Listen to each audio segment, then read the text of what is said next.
Comienza otra semana. Son más de las 11. En Perspectiva propone Conexión Interior. Es una presentación de Erro, cumpliendo 75 años junto al productor uruguayo. Y Surco Seguros, en sus 30 años, vos en lo importante. Gustavo Gariboto, ¿cómo andás? Gastón, audiencia, buen día, ¿qué tal? ¿Cómo andan? Muy bien, vos justo, en realidad, digo de alejarnos, pero justo andás en la vuelta, ¿no? Sí, pero nos vamos a ir Claro, nos llevás más lejos. eventualmente. ¿Eh? Nos llevás lejos, pero vos justo andás por acá, cerquita. Exactamente, pero los invito a todos a hacer un viaje, agarramos la ruta 3 y nos vamos para Paysandú. Nos vamos para Paysandú porque vamos a estar hablando de esto. Hoy Gabriela de mañana decía, ¿no? Americano, perita y cherry. Cualquier uno que escuche eso, por lo menos la mayoría, cuando le dicen eso, dice, está hablando de tomate. El asunto es que los tomates no se terminan en esos 3 tomates y en realidad existe todo un mundo dentro de los tomates que es fascinante. Y por si fuera poco, lo interesante de esta vuelta de tuerca, y que es un poco el esfuerzo que siempre hacemos desde esta columna de Conexión Interior, es mostrar que el campo es mucho más de lo que a primer lugar nos parece que es el campo, y que al campo se puede llegar y podemos tener vínculos con el campo desde muy diferentes lugares. Por ejemplo, sin ser de origen de campo, sin tener campo, y además siendo un profe de informática, como es nuestro invitado de hoy, que son de esas cosas que a priori en esos esquemas, en esos cuadraditos que solemos tener en la cabeza, decimos, bueno, eso está muy alejado de lo que es el campo. Entonces estaba bueno poder charlar de esto con esos dos ingredientes.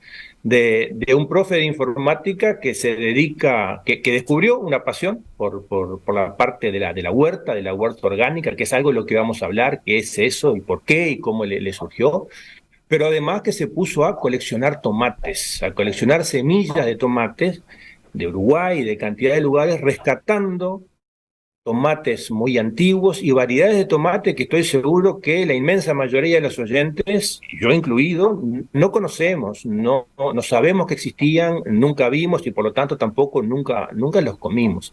Y que eso después da origen a una cantidad de otras cosas, algunas de las más conocidas que seguramente algo conversaremos también, es esa cata de tomates que se da en Paysandú, promovida por el Buró de Paysandú, que este próximo año ya va a ir por la 4ª edición de esa cata nacional de tomate. Entonces, para eso, Gastón, audiencia, como decía, nos vamos para Paysandú, vamos a estar hablando con Alberto Castañero, que es profe de informática para gurises de liceo, en liceos de Paysandú, pero que desde hace unos años empezó con este viaje sin retorno de la huerta orgánica y de los tomates. Alberto, buen día, ¿cómo estás? Bienvenido. Hola, buen día. Muchas gracias por la invitación. Acá esperando la lluvia que se hace rogar también estos últimos días. Por allá por el norte también. Sí, amaga, pero nada más. Alberto, la primera pregunta ya la dejó bastante servida ahí Gustavo, que es bueno, siendo vos profesor de informática, ¿qué te lleva a involucrarte con este mundo? Bueno, todo empezó hace 13, 14 años más o menos que empecé a tener una huertita, pero de 2 metros cuadrados en una casa en el centro de la ciudad.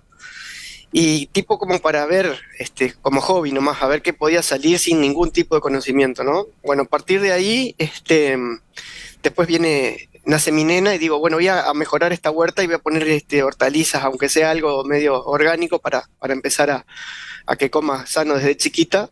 Y ahí empecé a leer un poco, ¿no? Tengo conocidos agrónomos, biólogos, bueno, empecé por ese lado, empecé a plantar y a buscar semillitas orgánicas. En base a esos intercambios aparecen semillas de tomates, planto tomates y aparecen 2 o 3 que no eran, o sea, yo pensaba que eran transgénicos porque uno era amarillo y el otro era rojo como con cajos, entonces digo, esto lo como con miedo, ¿qué será? Y ahí me pongo a investigar porque, bueno, con las redes sociales uno empieza a llegar a todo el mundo al toque. Más que, bueno, como decían, mi trabajo es la informática, empiezo a buscar Y ahí me doy cuenta que hay muchísimos tomates de distintos colores, tamaños, formas y que son naturales, o sea, son incluso más antiguos que los que tenemos acá en el Uruguay.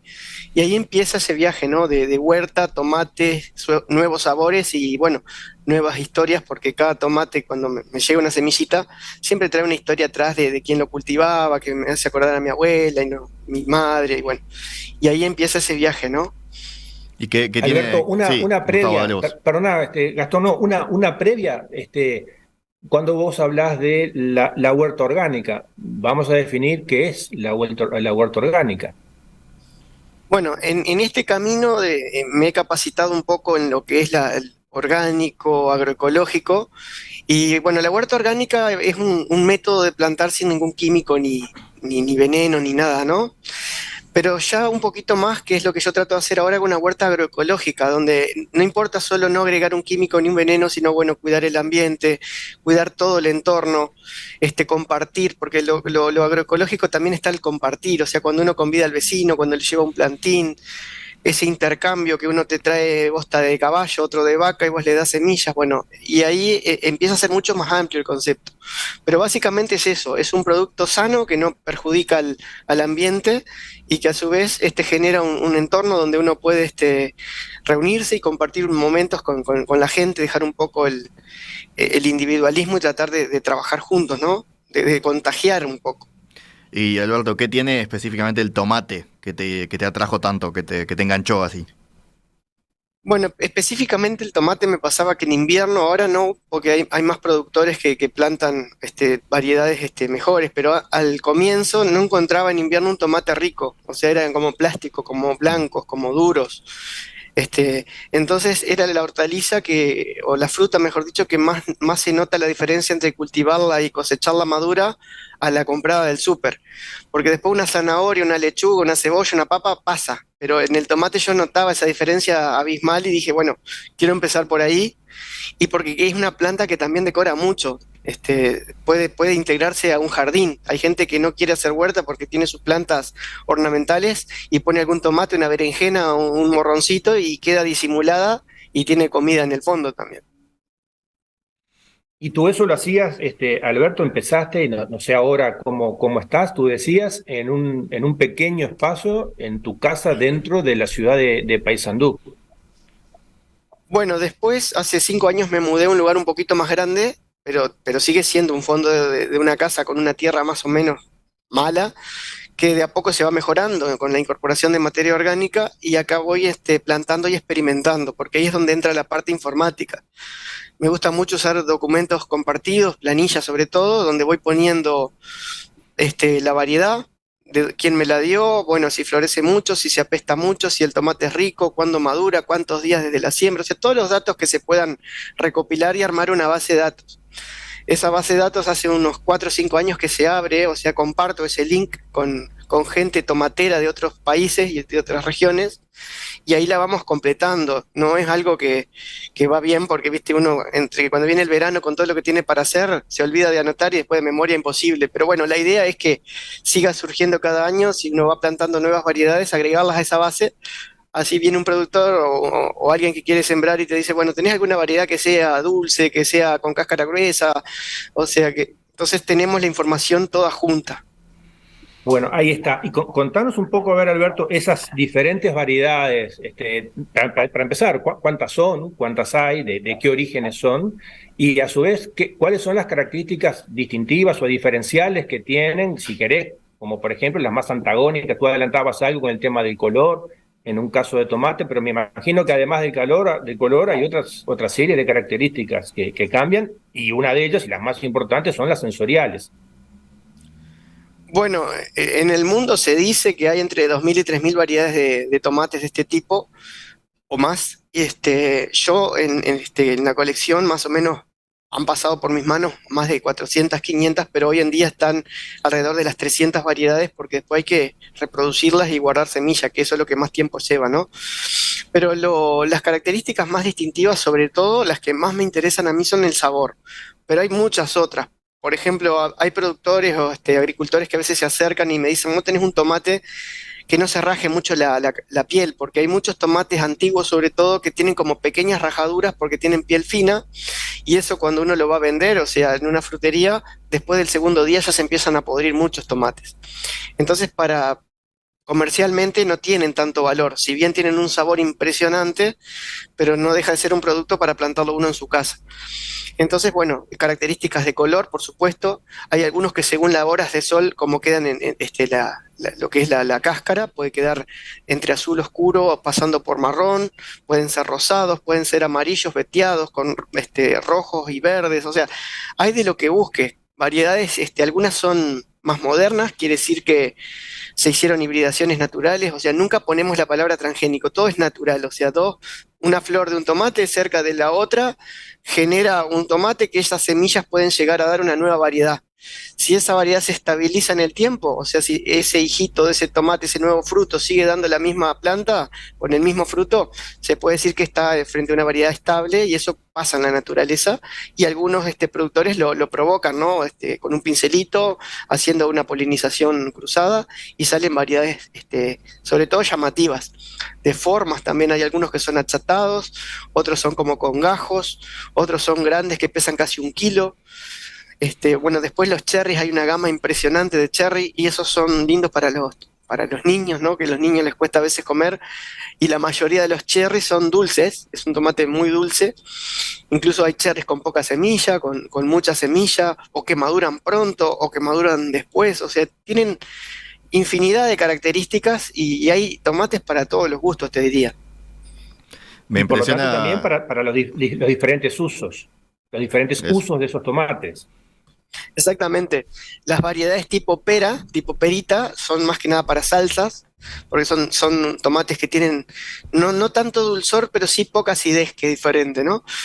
Todos estos términos en el transcurso de las catas nos fuimos interiorizando porque se hace el análisis y eso, y bueno, el tomate para salsa es un tomate que tiene poca acidez. No tiene que ser necesariamente un tomate dulce, pero teniendo poca acidez ya nos sirve más para hacer salsas. Y carnosos, ¿no? Sobre todo. Me impresiona, Alberto, cuando decís el tomate en gajos. ¿Decís gajos que tipo mandarina? O sea, o No, como. no. O sea, si vos lo ves, parece una mandarina que fue pelada porque tiene los gajos marcados, pero si vos cuando lo cortás, se nota, es un tomate, o sea, te das cuenta. Yo mandé alguna foto, después pueden mirar y te Sí, paso ahí. Pero estamos sí, viendo justo fotos en la emisión en video ahora. sí, sí. Es impresionante. Incluso hay tomates que por X motivos salen con formas diferentes también y en la misma planta. O sea, no todos son exactamente iguales. Sí predomina cierta forma, ciertas características, pero no siempre, ¿no? Alberto, mira, te voy a hacer una pregunta que va a parecer muy tonta, pero es una duda personal que yo tengo. Cuando tú decís que tienen sabores diferentes, tú estás diciendo que son eh, distintas intensidades de sabores. Tú hablabas al principio de esos tomates que compramos que parecen de plástico, ¿no? Que es la expresión que vulgarmente utilizamos, que prácticamente no tienen sabor, y es cierto, y creo que es una experiencia que todos los que consumimos lo notamos. Cuando tú decís que tienen sabores diferentes, ¿va por el lado de la mayor intensidad o va porque hay tomates que no tienen gusto a tomate, por ejemplo? Bueno, en parte, o sea, la mayoría de los tomates, o sea, si uno cierra los ojos se da cuenta que está comiendo un tomate. Y si pone varios tomates diferentes, uno al lado de otro, y los empieza a probar, encuentra a notar diferencias. Algunos más dulces, otros menos dulces, algunos más arenosos, otros piel más firme, pero siempre o gusto más fuerte a tomate, como vos decís, más aguados, menos aguados. Y el Pero sí perfume, hay, ¿no? También el perfume del tomate es, maduro, que eso es brutal. ese sabor está súper relacionado con el tiempo en que uno lo cosecha. Si uno lo deja mucho, o sea, casi madurar perfectamente en la planta, el sabor se concentra. Lo mismo cuando hay un tema de una sequía y no hay tanta agua en el suelo, el tomate empieza a quedar más dulce, se concentra más el azúcar del tomate, ¿no? Pero sí hay 2 o 3 clases que me he encontrado que cuesta darse cuenta que es un tomate. O sea, si bien tiene la forma, pero el sabor es diferente. Parece más una fruta, no te la puedo definir porque, viste, es difícil decir sabor a qué, pero es diferente y cuesta darse cuenta que es un tomate. Estás en el borde de lo conocido. Alberto, A ver, y sí. ahí, Gustavo, dale perdón, vos. Gastón, no, dale. No, yo ya me iba para la cata. Vos capaz que tenés alguno más de este. No, eso mismo, no, me iba para la cata porque daba pie justamente a eso para poder ver, bueno, yo decía al principio, ¿no? Este próximo año va a ser la cuarta cata, la primera fue en el 2021, en enero, febrero del 2021, no me acuerdo bien, después tuvieron todos los líos de la pandemia y todo lo demás, pero estamos yendo hacia la cuarta cata. Entonces, si bien ya es una fiesta que involucra una serie de otras actividades, hay artesanías, hay una cantidad de otras cosas, en particular en esto de los tomates, a ver, ¿en qué consiste eso de la Carta Nacional de Tomates? ¿Quiénes participan? ¿Qué es lo que hay ahí como actividad que se hace en la exposición feria ahí de Paysandú, sobre Ruta 90? Bueno, cada cata es un desafío porque queremos implementar algo nuevo siempre, pero básicamente todas tienen un componente que es la degustación sensorial. A través de la Universidad Tecnológica se hace una convocatoria, primero en la mañana especialistas que entienden un poco de sabores y demás, generalmente del mundo de la gastronomía, y de tarde abierto al público. Cada año se aumenta la cantidad de gente que puede participar de esa cata, donde es una cata basada en catas profesionales, pero donde los atributos que evaluamos son muy sencillos, por ejemplo, textura, sabor, color, aroma, todo eso, ¿no? Entonces, el año pasado se convocó 190 personas que hicieron esa cata y una evaluación que tira información a productores. Bueno, decir, bueno, este tomate fue elegido el más rico, bueno, podemos empezar a plantarlo y probar. Pero la cata en sí, ese es un momento dentro de lo que es esa tarde-noche que se hace. Generalmente son 2 días, un viernes y un sábado. Este año creo que va a ser como siempre en febrero, porque la primera semana de febrero, que es cuando estamos ahí con los tomates en mejor momento. Y bueno, y la noche del viernes es una noche donde los locales gastronómicos que quieren se acercan y hacen un plato único por ese día. Por ejemplo, el chajá ha hecho un chajá en 2 ocasiones de tomate, con la mermelada de tomate. Y bueno, en los distintos lugares de Paysandú, uno visita ese restaurante y se va a encontrar con un plato por ese día o por esa semana. Y el día sábado, a partir de la tarde, en la exposición feria, sí se hacen, hay música, bueno, degustaciones, ferias de productos agroecológicos, productos artesanales, algún show en vivo. Cocina en vivo, eso gusta mucho, competencia de postres. El año pasado se invitaron a cocineros que hicieran como un desafío de postres, a ver cuál les gustaba más a la gente, pero todo es tomate el centro y siempre traemos algún otro componente. El año pasado fue la miel, este año no sabemos aún, estamos empezando la organización, empezamos mucho tiempo antes para ver quién va a plantar, qué variedades, y después, bueno, cruzar un poco los dedos porque el clima no lo manejamos. Cada cata se llega hasta 2 días antes, no sabemos la cantidad de tomates si va a estar, siempre se ha llegado gracias a productores de todo el país, sobre todo productores de sauce, o sea, de canelones, que se han portado genial desde la Cata 1. Bueno, un saludo especial a Paul Bennett, que fue uno junto conmigo y ideamos un poco el tema de la fiesta. En realidad él me empujó, dice, ¿y si hacemos una cata? Y yo le digo, no, estás loco, Paul. Y bueno, y a partir de ahí arranca, bueno, después se suma el buró, se suma la intendencia, pero los productores de la barra del sur, como le decimos nosotros, siempre apoyan, o vienen o mandan tomates, o vienen ellos y se hace una fiesta que sería imposible hacerla solo. O sea, imposible con los productores de Paysandú hacer una fiesta de esa magnitud porque se precisan muchísimos kilos de tomate. Y de este tipo de tomate y en ese momento, no es que uno lo arranca 15 días antes y lo guarda. Tenemos que 3 días antes empezar a cosechar y llegar a 1000 kilos de estas variedades. Alberto, y por ejemplo, llega algún mensaje de gente que tiene huertas orgánicas, incluso alguno que pide contactarse contigo, después podemos ver ahí a ver si hay alguna manera de hacerlo. Pero para gente que ya esté plantando o que tenga interés en empezar a hacer una huertita en la casa, ¿tenés alguna recomendación, algún consejo para cómo adentrarse en este mundo? Mira, el primer consejo que le voy a dar es que es un camino de ida. Si empieza a plantar no para más nunca. Yo cada vez que estoy cansado de regar, que quiero tomarme algunas vacaciones, que quiero algún día libre, digo, no planto nada el año que viene y es mentira. Dejaré una estación o algún mes, pero siempre se planta. Y consejo que si tiene patio, si tiene terraza, si tiene un poquito de sol, ya puede plantar. Nosotros experimentamos mucho con variedades que son para macetas, o sea, tomates, no solo cherry, sino tomates medianitos, morrones, berenjenas, muchas hortalizas que crecen en macetas y en bidones reciclados de 6 litros. Y por supuesto, le dejan el contacto o visitan la página Huerta Urbana de Facebook y ahí me mandan, están todos mis datos para ponernos en contacto, no hay problema.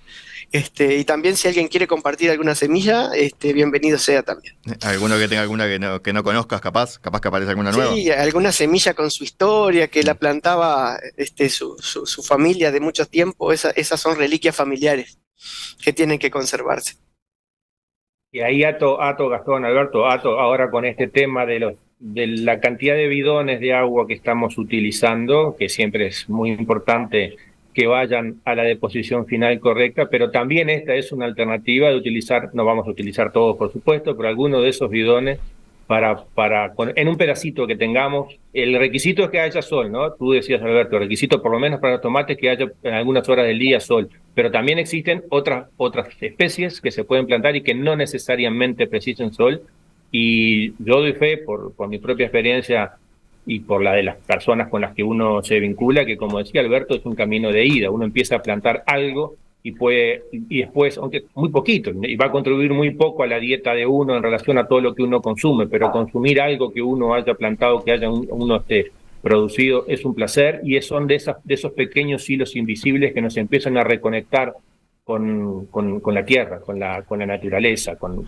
los procesos naturales y con el origen de nuestros alimentos, viéndolo ahí, y ni que tal vez, si en la familia hay niños, que los niños acompañen ese proceso. Alberto tiene 2 hijos, seguramente eso ha sido parte también, él lo decía, ¿no? Arrancó con lo orgánico por una cuestión de salud, pero también luego ese proceso de acompañamiento de nuestros hijos, de seguir una plantita, de verla, de estar pendientes de una plantita más que de la pantalla. Yo creo que todas esas cosas son las que hacen a ese cambio necesario que queremos, y en un sentido positivo. Sí, en cuanto a lo de salud, sí, uno come un producto sano, pero eso es mínimo comparado con la salud mental que te trae plantar o tener algo, porque te despeja mucho la mente. Cuando uno está cuidando una planta es uno de los pocos momentos que uno está haciendo algo concentrado en eso. Uno puede estar comiendo, pero está pensando en que mañana tiene que pagar una cuenta o tal problema en el trabajo. Pero en la huerta, particularmente me pasa que uno conecta de una manera que se libera de todo eso. Y es una sensación de felicidad que dura. O sea, a mí me sorprende ver una frutilla madurar igual que hace 12 años cuando vi las primeras. O sea, no hay nada material que logre esa sensación duradera de esa sensación de bienestar que genera la huerta. Alberto, tengo una última pregunta, así saliendo más de lo filosófico, ¿no? O de la importancia de la huerta en general, y bajándolo más a tierra, a la práctica, ¿no? Por ejemplo, yo como mucho tomate cherry, tengo un balcón que da bastante sol. Me podría interesar hacer una maceta y reutilizo un bidón, como dijo Gustavo. La verdad que la cantidad de bidones que estamos tirando es impresionante, no viene mal darle otro uso. Y planto tomate cherry, por ejemplo, ¿no? ¿Cuánto demoro en tener una cosecha, más o menos? Bueno, el tiempo para empezar, por ejemplo, ya que hablamos del cherry, es ideal septiembre para Montevideo. Acá empezamos un poquito antes. Si empiezan en septiembre, se termina el bidón. Van a un vivero, consiguen una bolsita de tierra, si se puede un poquito de humus, y bueno, y las semillitas. Y para diciembre están comiendo los primeros cherry. El tomate más grande no, ese va a demorar un poquito más capaz, pero para mediados de diciembre ya los primeros cherry, según la variedad, ya se está comiendo. Y en un balcón con unas horas de sol es ideal empezar por eso.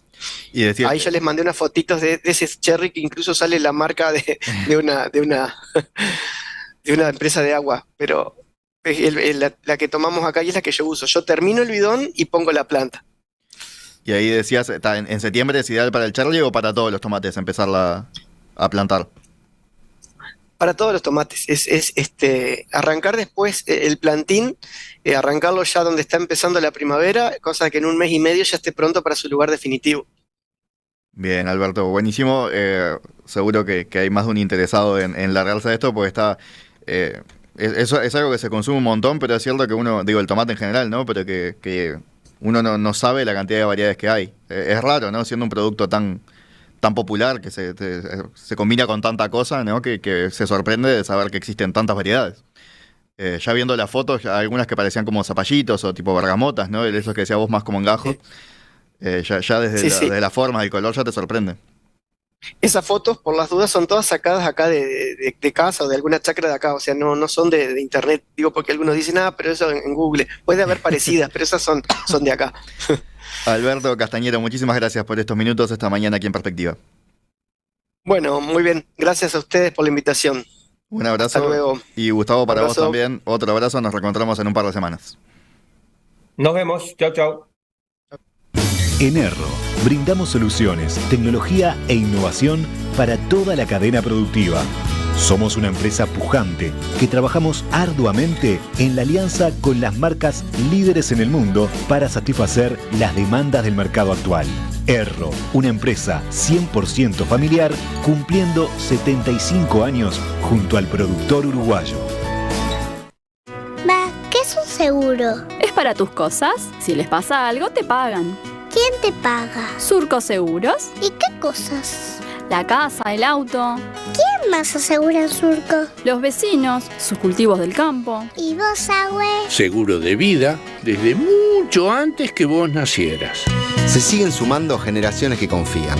Cumplimos 30 años cumpliendo. Surco Seguros. Vos en lo importante.